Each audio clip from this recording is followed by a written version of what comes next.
17 कतल कर चुके ने, अज तक इन्हां ते FIR भी नहीं हुई। इन्हां दी खतरे की वजह नाल असीं इस्लामाबाद चले गए। 2020 असीं दोबारा वापस आए अपनी सिस्टर की शादी करन अपने गाँव। उसी दिन आए बरवाल मार्की ते असीं जा रहे अगे हुमायूं शहजाद जिहदा वालिद कतल होया आ, उन्हें आपू और अपने भाई यासर नूं नाल लैके इन्हां ने अंधाधुंध साडे ते फायरिंग कर दी। इन्हां ने साडे भाइयों नूं कतल करके बाजरियां दी फसल दे विचों दी फरार हो गए। पुलिस थाना कड़ियां वाले ने इन्हां नाल मिल के मलिक लियास तफ्तीशी सब इंस्पैक्टर ने ना ही सानूं कत्ती तौर ते थाने दे विच सुनिया, ना कोई इनक्वायरी कीती और असल बंदा नसा दिता यासर इश्तिहारी जिहदी वजह नाल मन्नू और मेरी फैमिली नूं हुण भी खतरा है। मजीद अगर साडा कोई नुकसान होवेगा इहदे अदारे और गौरमेंट और पुलिस ये सारे जिम्मेदार होंगे। सारे 2013 तो ये झगड़ा शुरू होया है। मानत और सदीक दोनों भाइयों का झगड़ा सी। मैं इन्हां दा मसाया सा। 22 बंदियां दी लड़ाई हुई। इन्हां दा बाबा जिहड़ा सी 12-13 दिन बाद मर गया। वो झूठा परचा दे के ना जनाब साडे ते मारिया ना आप 8 साल सानूं दलील करदे रहे। मार के असीं अपने घरां जा डेरा लाया। इन्हां जनाब साडे 2 बंदे मेन रोड ते जनाब चिट्टी दिहाड़ी शामां वेले 7 बजे जनाब इन्हां मार दित्ते ने और साडा कोई इंसाफ कोई सानूं जनाब किसी चीज़ ने कोई तफर नहीं दिता। नाज़रीन, 2013 से शुरू होने वाली खूनी लड़ाई 2 और जाने निकल गई, जबकि फरसुदा निजाम से दिल बर्दाश्ता होकर कई जाने दीवार के साथ लगी किसी अनहोनी का इंतजार कर रही हैं। थाना कड़ियांवाला के इलाका खानपुर खोखरा में 2 भाइयों को सरेआम कत्ल कर दिया गया। मकतूलीन मोहम्मद नईम और मोहम्मद यासीन के भाई मोहम्मद मंशा की मुद्दत में मुकदमा तो दर्ज कर लिया गया, लेकिन मुद्दई मुकदमा के मुताबिक 3 मुल्जिमान ताहाल पुलिस की गिरफ्त में ही ना आ सके, जबकि 2 मुल्जिमान को गिरफ्तार करके मामूली तफ्तीश के बाद बेगुनाह करार दे दिया गया।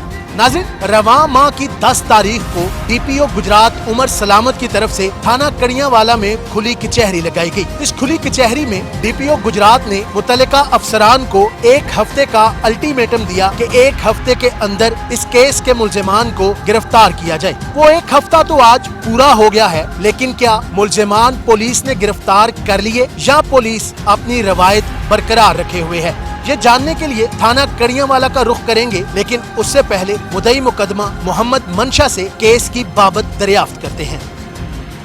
एक गाँव के बासर अफराद ने जिन्हों ने साढ़े ते 2013 विच झूठी FIR कटवाई मेरे ते मेरे बड़े भाई ते और मेरे वालिद साहब, जिदे ते सानू इन्हें जेल भेज दिता और अदालत ने साड़ी जमानत मंजूर कर ली। उस तो बाद सानू अपने गाँव अपने घर नहीं आन देंदे। इन्हां दी खतरे की वजह नाल असीं इस्लामाबाद चले गए। 2020 असीं दोबारा वापस आए अपनी सिस्टर की शादी करन अपने गाँव। उसी दिन आए बरवाल मार्की ते असीं जा रहे। मेरे तो अगे मेरे 2 भाई है जिन्होंने इन्हें कतल किया है और असीं इन्हां दे पिछे मोटरसाइकिल ते अगे हुमायूं शहजाद जिहदा वालिद कतल होया आ, उन्हें आपू और अपने भाई यासर चाचाजाद भाई यासर नूं नाल लैके इन्हां ने अंधाधुंध साडे ते फायरिंग कर दी, जिहदे नतीजे असीं उदों वापसी होए और 15 ते कॉल की। इन्हां ने साडे भाइयों नूं कतल करके बाजरियां दी फसल दे विचों दी फरार हो गए। उस तो बाद जनाब असीं इन्हां ते FIR करवाई 5 बंदियां ते।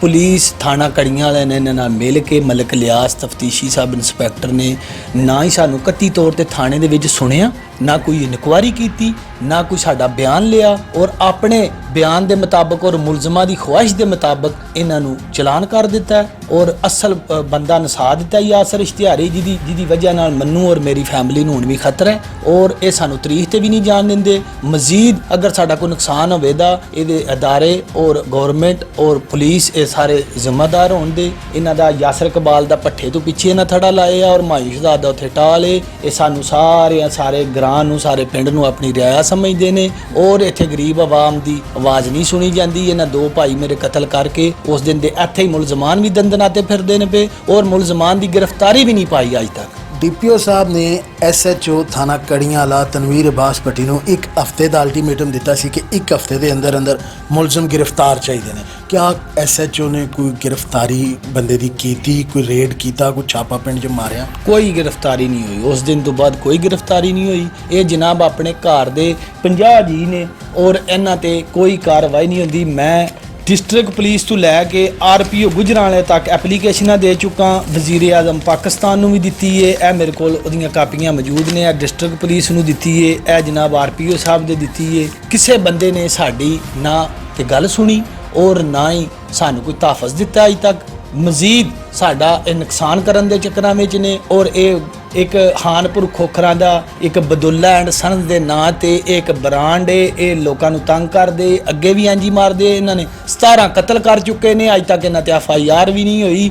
ਇਹ ਬੜੀ ਮੁਸ਼ਕਲਾਂ ਨਾਲ ਸਾਡੀ ਵੀ FIR ਹੋਈ ਔਰ FIR ਹੋਣੇ ਦਾ ਕੋਈ ਫਾਇਦਾ ਨਹੀਂ ਹੋਇਆ, ਕਿਉਂਕਿ ਮੁਲਜ਼ਮਾਨ ਉਸੇ ਤਰ੍ਹਾਂ ਫਿਰ ਰਹੇ ਨੇ, ਮौज ਕਰ ਰਹੇ ਨੇ, ਆਪਣਾ ਸਾਰਾ ਕੰਮ ਧੰਦਾ ਕਰ ਰਹੇ ਨੇ ਔਰ ਮਜ਼ੀਦ ਸਾਨੂੰ ਮਾਰਨੇ ਦੇ ਚੱਕਰ 'ਚ ਨੇ। ਸਾਡੀ ਵਜ਼ੀਰ ਆਜ਼ਮ ਪਾਕਿਸਤਾਨ ਅੱਗੇ ਔਰ ਵਜ਼ੀਰ ਆਲਾ ਪੰਜਾਬ IG ਪੰਜਾਬ ਇਹਨਾਂ ਅੱਗੇ ਰਿਕੁਐਸਟ ਮਿਹਰਬਾਨੀ ਕੀਤੀ ਜਾਏ, ਮੁਲਜ਼ਮਾਨ ਦੀ ਗ੍ਰਿਫਤਾਰੀ ਅਮਲ 'ਚ ਲਾਈ ਜਾਏ ਔਰ FIR ਦੇ ਮੁਤਾਬਕ ਚਲਾਨ ਕੀਤੇ ਜਾਣ। ਨਾ ਕੋਈ ਥਾਣੇ ਵਿੱਚ ਇਨਕੁਆਇਰੀ ਵੀ ਨਹੀਂ ਹੋਈ ਇੱਕ ਦਿਨ। ਸਾਰੇ 2013 ਤੋਂ ਇਹ ਝਗੜਾ ਸ਼ੁਰੂ ਹੋਇਆ ਹੈ। ਮਾਨਤ ਔਰ ਸਦੀਕ ਦੋਵੇਂ ਭਾਈਆਂ ਦਾ ਝਗੜਾ ਸੀ, ਮੈਂ ਇਹਨਾਂ ਦਾ ਮਸਾਇਆ ਸਾਂ।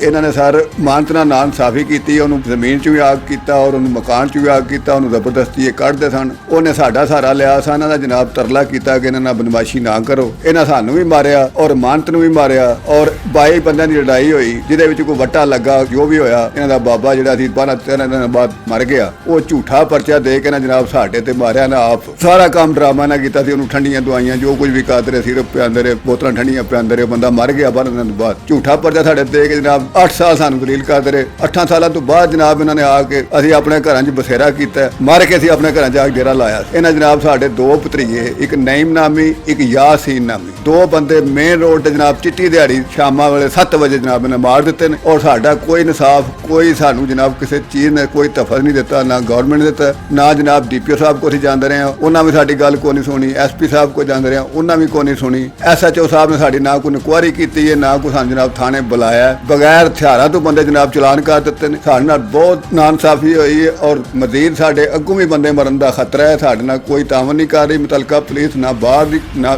SP ਸਾਹਿਬ, ਨਾ DPO ਸਾਹਿਬ, ਨਾ ਕੋਈ ਵੀ ਸਾਡੇ ਨਾਲ ਕੋਈ ਤਾਵਨ ਨਹੀਂ ਜਨਾਬ ਕਰ। ਹੁਣ ਜਨਾਬ ਅਸੀਂ ਆਲਾ ਅਦਾਰਿਆਂ ਅੱਗੇ ਅਪੀਲ ਕਰ ਰਹੇ ਹਾਂ ਕਿ ਸਾਡੇ ਨਾਲ ਮਿਹਰਬਾਨੀ ਕਰਕੇ ਸਾਨੂੰ ਜਨਾਬ ਇਸ ਮੁਸੀਬਤ ਤੋਂ ਕੱਢਿਆ ਜਾਏ ਜਾਂ ਸਾਡਾ ਤਫਤ ਕੀਤਾ ਜਾਏ। ਸਾਨੂੰ ਤਰੀਖਾਂ ਤੇ ਜਾਣ ਦਾ ਵੀ ਜਨਾਬ ਖਤਰਾ है, हम तरीक ते भी नहीं जान देते, थड़े साढ़े लांगे। मुतासरीन की रुदाद सुनने के बाद टीम न्यूज अलर्ट थाना कड़ियांवाला पहुंची, जहां SHO तनवीर अब्बास भट्टी ने ऑन कैमरा मौकफ देने से इनकार करते हुए ऑफ कैमरा बताया कि केस का मरकजी मुलजिम इश्तिहारी है, जो कि ताहाल गिरफ्त में नहीं आ सका, जबकि बकिया मुलजिमान को जुडिशल कर दिया था। नाज़रीन, यहाँ पर हजरत अली करमल्लाह वजहुल करीम का एक कौल याद आता है कि मुआशरे कुफर पर तो कायम रह सकते हैं मगर जुल्म पर नहीं। नाज़रीन, इस जुल्म को खत्म करने का वाहिद तरीका इंसाफ है। नाज़रीन, बर वक्त इंसाफ की फराहमी को यकीनी बनाकर ही कत्लो गारत गरी को रोका जा सकता है, वरना ऐसे ही खुद को गैर महफूज तस्वुर करके न सिर्फ कटते और पिटते रहेंगे बल्कि डरे और सहमे हुए खुद को महबूस रखने पर भी मजबूर रहेंगे। मावन रिपोर्टर मोहम्मद तौसीफ के साथ अली अकबर, न्यूज़ अलर्ट, गुजरात।